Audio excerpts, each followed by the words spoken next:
G'day legends, I hope that you're doing really well and having a great day so far no matter where you are. Now today's video we're going to have a look at some footage that's erupted in Russia, some strikes, we're going to look at some tanks, we're going to look over some new recruitment from both Russia and Ukraine, the sacking of a very senior minister and some disinformation. But of course we'll have then a look at the maps as well. Now what I want to show you is something that is, I believe, that's just misinformation made up, and how easy this can be and how viral these can actually be. Now, a lot of tweets are going around saying that at Engels 2 Air Force Base, the home of Russia's strategic nuclear fleet, not only the Tu-95S, which is like the prop plane, but also the supersonic, I was going to say hypersonic, no it's not, the supersonic bombers as well. Now, let's have a look at this tweet that went super viral and has been shared around many, multiple times here. Now, this says, brace yourselves, because you've seen Russians once again showcased unparalleled innovation. What you're looking at is a satellite image featuring a Tu-95 MS, it's an MS, strategic bomber covered with car tires. According to them, this should protect strategic bombers from drones. And here we see this zoomed in part that looks like car tires here, although this older image, or the less zoomed out image, sorry, not older, is far more blurry than that. And this has had over 2.4 million impressions just on this singular post here. Now, what I would say this more is, and how this is being reported actually in the days before, this is the same image was actually as deceptive camouflage paint. Now, I would actually call this dazzle paint or dazzle camouflage, which we have seen most notably on the Su-57 Russia's like 4 gen plus 5 gen claimed stealth aircraft, sort of a wannabe F-22, F-35 style aircraft, but we see this paint here. Now, what this does, it does a couple of things, but it makes it difficult visually to actually identify the real dimensions of the plane, and especially these bombers in the event of like an attack by drone or missile by camera recognition, but also the type of paint said to be on this, and the pattern aids in reducing radar footprint. And we see special paints on many aircraft around the world, like the couple of $1 billion B-2 bombers can't actually be out in the rain, at least for a long time. So they're very protective of that. But this dazzle camo, this is something not new. This is, well, I'd say a rich soccer mum's car, but this is a Range Rover in dazzle camo. And we see older World War II style ships as well in dazzle camo here as well. And it just makes it so much more difficult to actually determine the range of where it is. And you can see this, like if you were to say, what shape is this? What range is it? Very, very difficult to do. And I actually think with so many of these drones, whatever, coming back that are using some level of sensors, but mostly visual aids, I think we'll see more of this come through. And the reason it's on cars like this is it's hard to determine the actual shape when they're testing these sort of like newer vehicles, Range Rovers, things like this. We see a lot. Now, we have more images that have come out of this as well, and these planes actually going off this apron, I'd call it. I don't know if that's the right word, just go with it, of it here, and then moving out onto the runway here. And what I'm going to say is, well, this isn't going to keep fucking car tires on top of the wings when they're moving out onto here. So I would say they're more testing a type of dazzle camo or reducing the radar cross-section of these aircraft to maybe think it is something else. So that is more what I would say it is, but I just want to showcase with this how easy it would be to just create this myth around that's exactly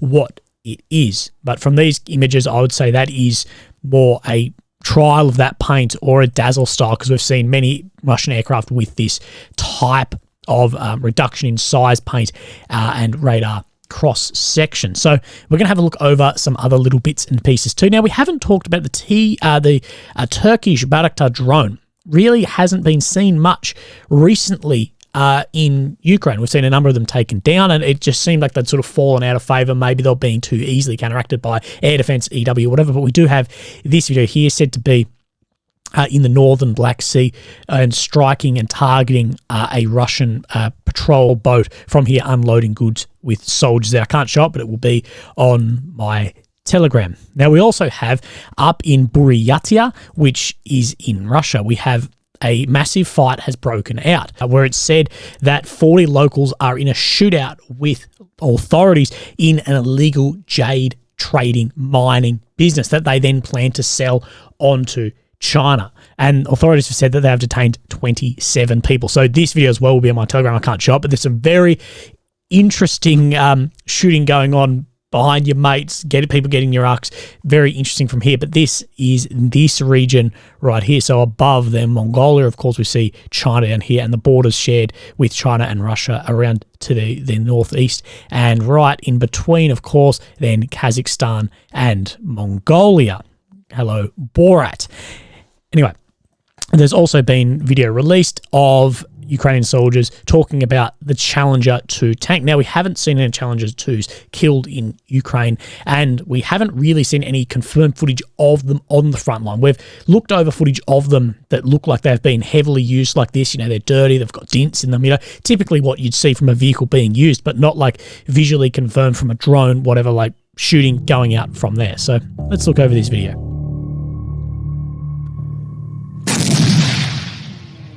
Challenger 2 uses different 120mm ammunition to the other NATO spec tanks as it has a rifled barrel. Я вам скажу так, що цей танк – це снайперська гвинтівка серед танків. Взагалі серед всіх танків. Є точно рекорд світовий установлений на цьому танку, більше 5 кілометрів Т-55 розбили. Коли ти на Т-80 їдеш...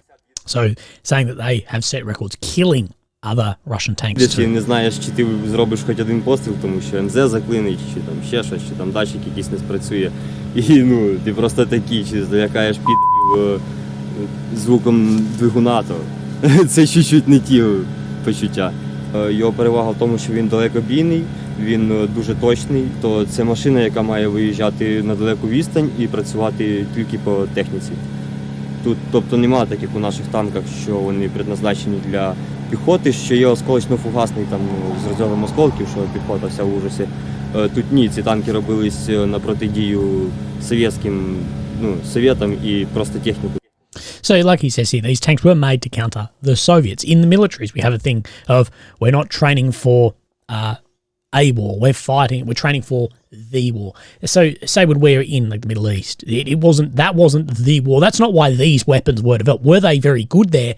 Yes, but they were developed specifically to fight the Soviets, and the Soviets' equipment was specifically designed to then fight the Americans' equipment as well. So it was developed for that. It wasn't developed to be shooting at Toyota Hiluxes with a fucking gun on the back of them somewhere. Знищують техніку. Для живої сили є жива сила і артилерія. Put water on myself. Fuck.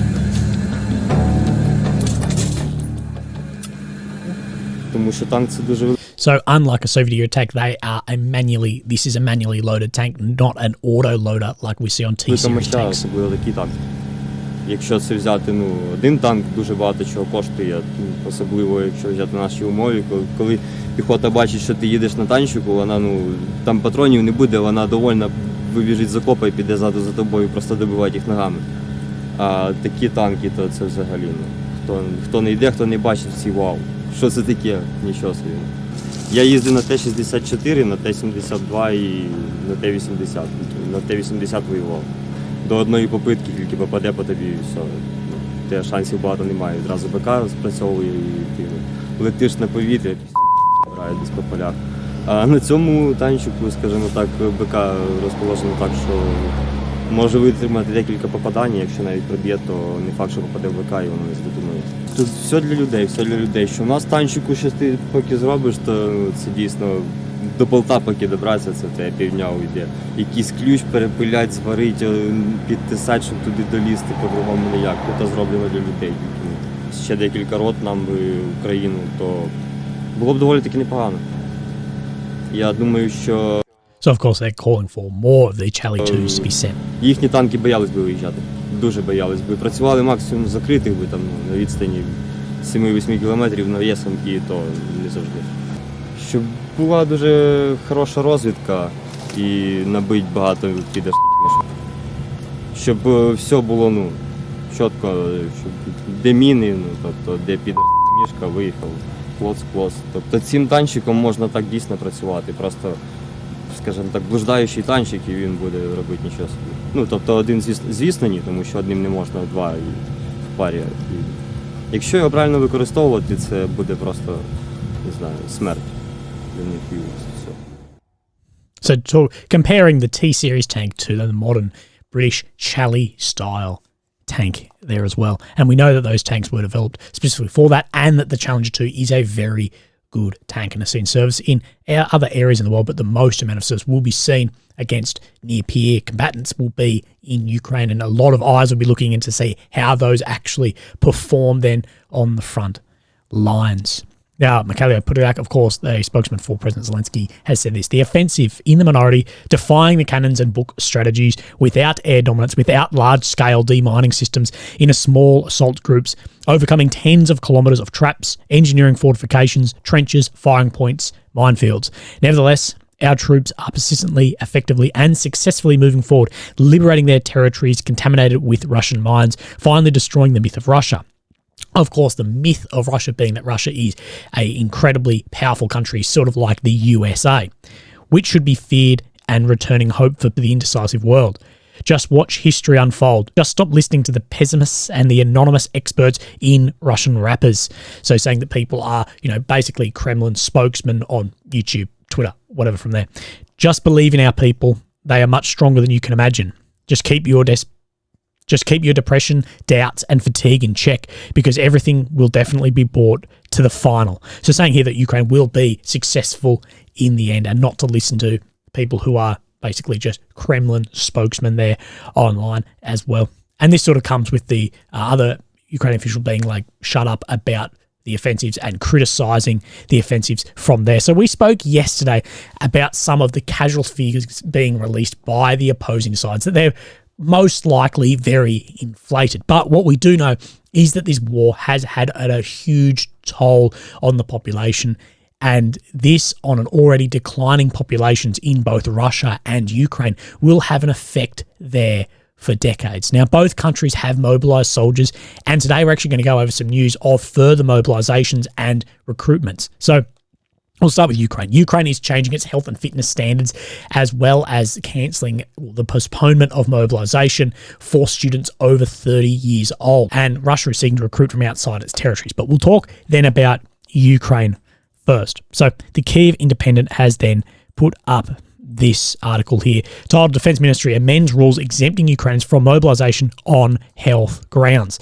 That has approved an amended list of medical conditions which exempt Ukrainians from military service. So these medical conditions exempted you from service. You couldn't serve before this or be then mobilised, but pulling these up, then you can from now on. People with clinically cured tuberculosis, hepatitis, slowly progressive blood diseases, the thyroid gland diseases, and minor functional disorders, and those who are HIV positive but without symptoms are considered still fit for military service. In addition, people suffering from mild mental disorder, neurotic disorders, slowly progressive diseases of the central nervous system, and others have been added to the list. So, of course, then Ukraine's freeing up more people to then recruit. Now, this would not be done if there weren't high casualty. We see people say it's 10, 15,000. This wouldn't be being done if it was that low. That Zelensky said law enforcement officers will continue to check the system of military commissions and clear it of those who use their positions against the security and defence of our state. And of course, this is talking about the medical staff who actually give out these certificates as well here. So further on the health, we're going to go into the students in a second. This is actually the article that was from Ukraine military as well.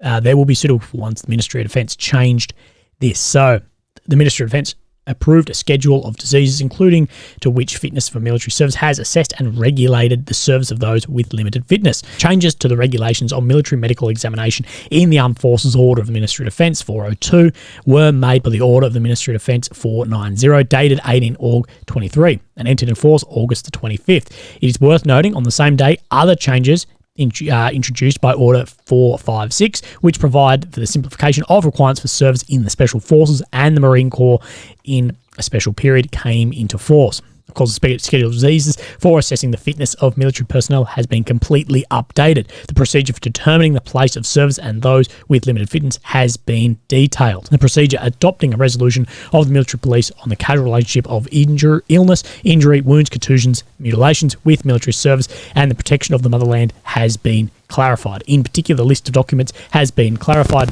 which must be submitted for consideration. Many other changes have also been made to the regulation.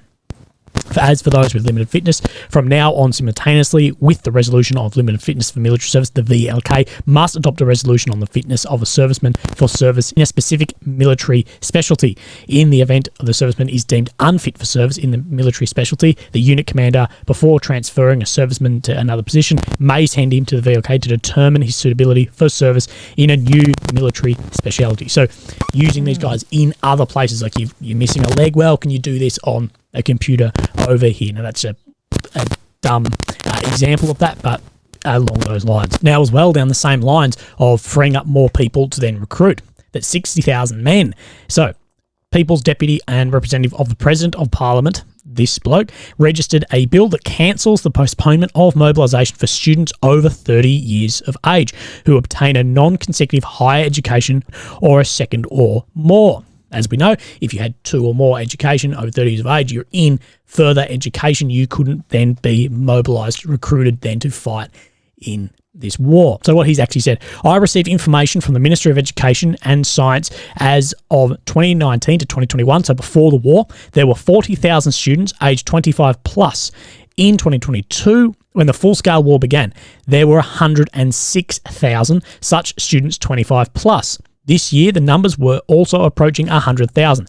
This means that 60,000 men decided to use this opportunity to avoid conscription. Now, as we know, if you're a male, just by what's between your legs, you can be conscripted to go fight and die in a war regardless of this. So these 60,000 guys have gone, I don't want to fucking fight in this war.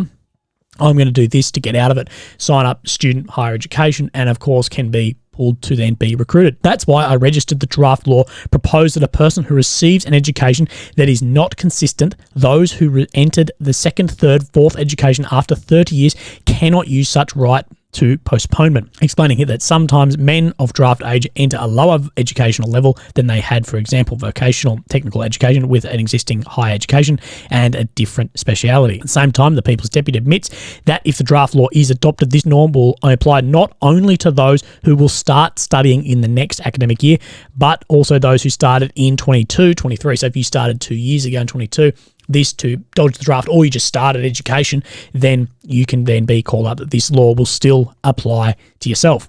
So, in the conditions of martial law, both the Constitution and international documents allow the restriction of the rights and freedoms of a person, mostly if you're a male, and citizen. I think that the loophole is such that when it comes to the acquisition of a second or third education by men of conscription age 30 plus, it will also apply to those who have started in BUs 22-23, as we talked about. Also on the statement, the head of the Servant of the People faction about the possibility of extradition of Ukrainian conscripts who left Ukraine with a forged certificates of unfitness. The president's representatives on the Verkhovna Rada noted such a mechanism of possible provided that persons are suspects in criminal proceedings in Ukraine. So, of course, being extradited back. Such a mechanism is possible when a person bought a certificate, he has already committed a crime. When he crossed the state border on the basis of known false documents, this is another crime. Here, the question is for law enforcement agencies, how will quickly register the proceedings, report the suspicion. So, cracking down on those with fake documents or who have entered schooling to either get out of the war, get out of the country, so to free up more people to be recruited into the war. Now, Russia has done similar. Russia has also mobilized many, many people. So this is an intel update from yesterday as well. As of late June 23, Russia has been appealing to citizens of neighbouring countries with recruitment adverts for individuals to fight in Ukraine. Online adverts have been observed in Armenia and Kazakhstan, offering 495,000 rubles, which is 5,100 USD, on initial payments and salaries from 109,000 rubles, being under 2,000 USD. There have been recruitment efforts in Kazakhstan's northern region, appealing to ethnic Russian population. And this is massive money for those regions, especially in Russia. Since at least May 23, Russia has approached Central Asian migrants to fight in Ukraine with promises of fast-track citizenship and salaries of up to $4,160 USD. Uzbek migrant builders in Mariupol have reportedly had their passports confiscated upon arrival and been coerced to join the Russian military. There are at least 6 million migrants from Central Asia in Russia, which the Kremlin likely sees as potential recruits. Russia likely wishes to avoid further unpopular domestic mobilization measures in the run-up to the 2024 presidential elections. Exploiting foreign nationals allows the Kremlin to acquire additional personnel for its war effort in the place of mounting casualties. So, of course, using people from outside of their original population that won't affect, I guess, their voter base and also, I guess, the public opinion inside Russia as well. But we also know that things like Wagner PMC, Russia was recruiting from places like Afghanistan and trying to also recruit Westerners as well. Now, speaking on more official Ukrainian stuff from here, Ukraine's president, of course, Volodymyr Zelensky, has announced that he intends on replacing the Minister of Defense, Oleksiy Reznikov, and replacing him with Rustem Umerov, the head of the country's main privatization fund and a close friend of Zelensky's. Now, this will be the biggest shakeup in Ukraine's upper defense echelon really since the beginning of the war. Now, this is how The Guardian report who Umerov is. So, a 41-year-old ex-lawmaker and Crimean Tatar, Umerov has headed Ukraine's state property fund since September 22 and played a role in sensitive wartime negotiations, for instance, the Black Sea grain deal. He has been praised in Ukraine for his record at the property fund, which oversees the privatization of state assets and had been embroiled in corruption scandals before he took charge. So sorting out the corruption in here as well. And this is how it was then reported from Zelensky in his nighttime address last night. І кадрове рішення. Хочу окреслити це зараз. Я вирішив провести заміну міністра оборони України. Олексій Резніков пройшов ці більш ніж 550 днів повномасштабної війни. Я вважаю, що міністерство потребує нових підходів та інших форматів взаємодії як з військовими, так і з суспільством в цілому.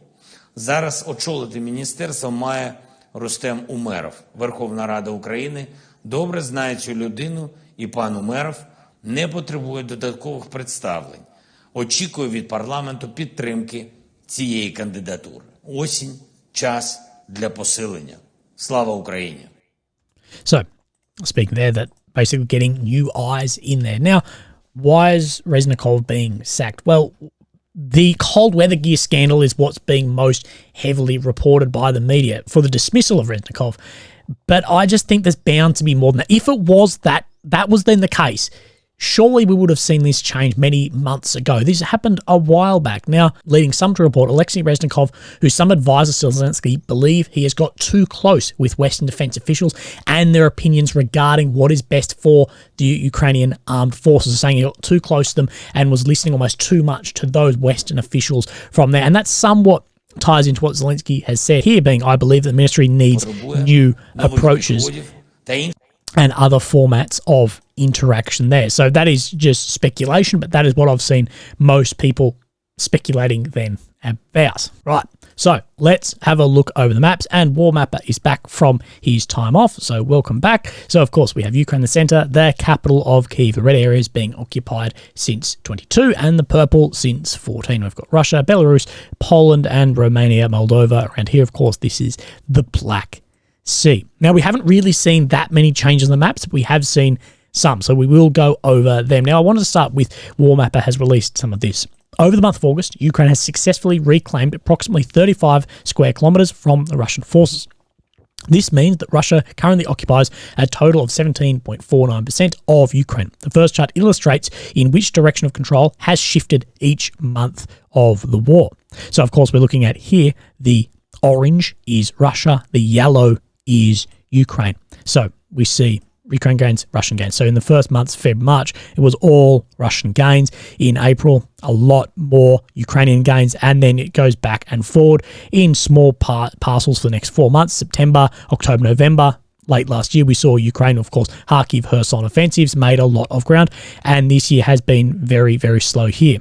So then we see through June, July, August, 0.01% of ground, even from these, which was 0.4, 0.7. So moving through from there. Now, following on this as well. To provide context for those gains control changes, this final graph contextualizes these shifts within Ukraine as a whole. So, of course, purple is Russian occupied before 24th of Feb 22. Now, we know this has not changed.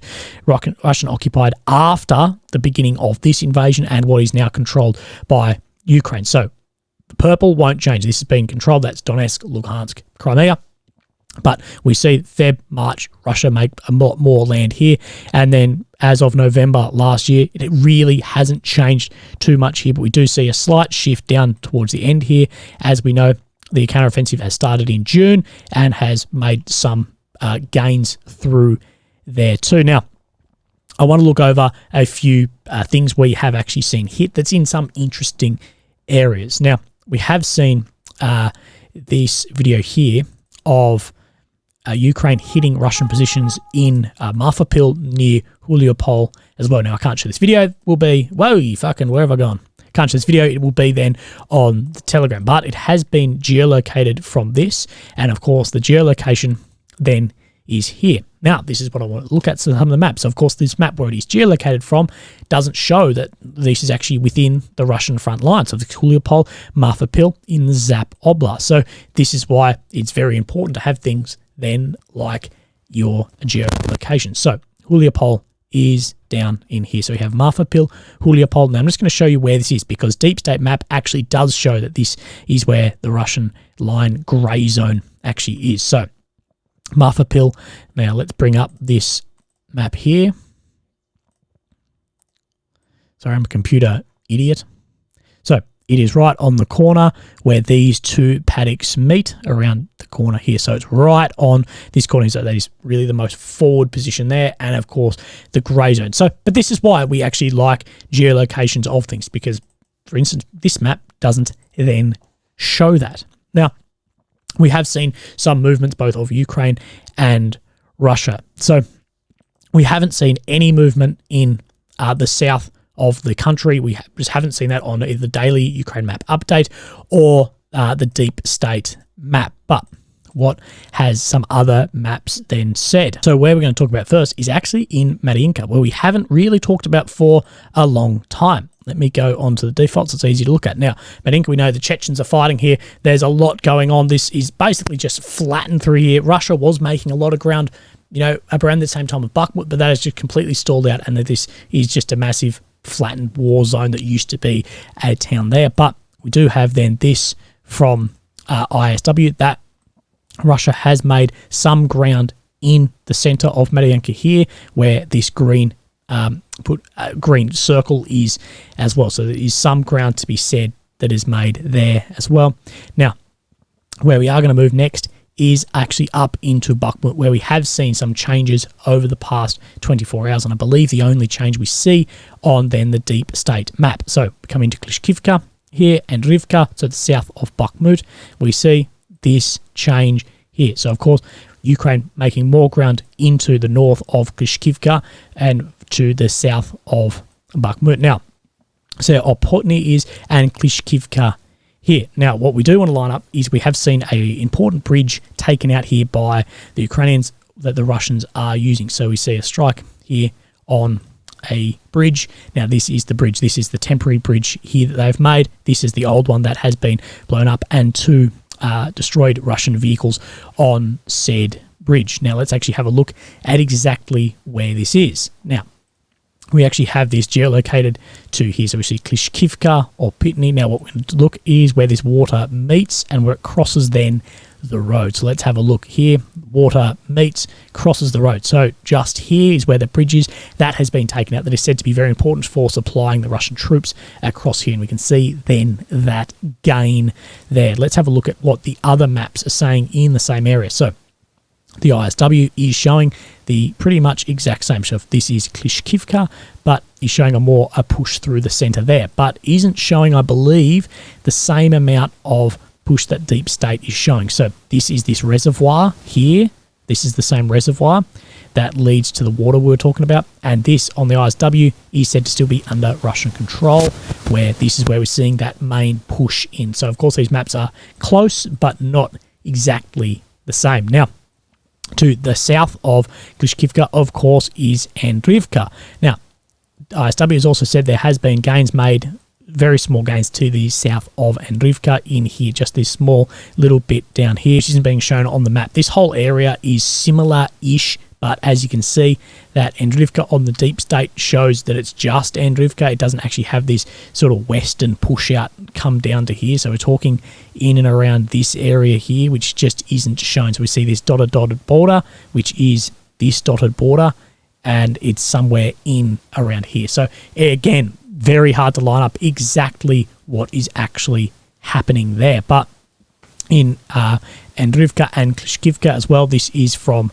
Warmapper. They have shown this push just north of Klishkivka, what tends to line up with what Deep State is showing, and this push just under Andrivka, which lines up then with what ISW is saying. So we've got three maps here reporting all very similar things, but just in slightly different areas. And that's why we do this. That's why we look over these different maps as well.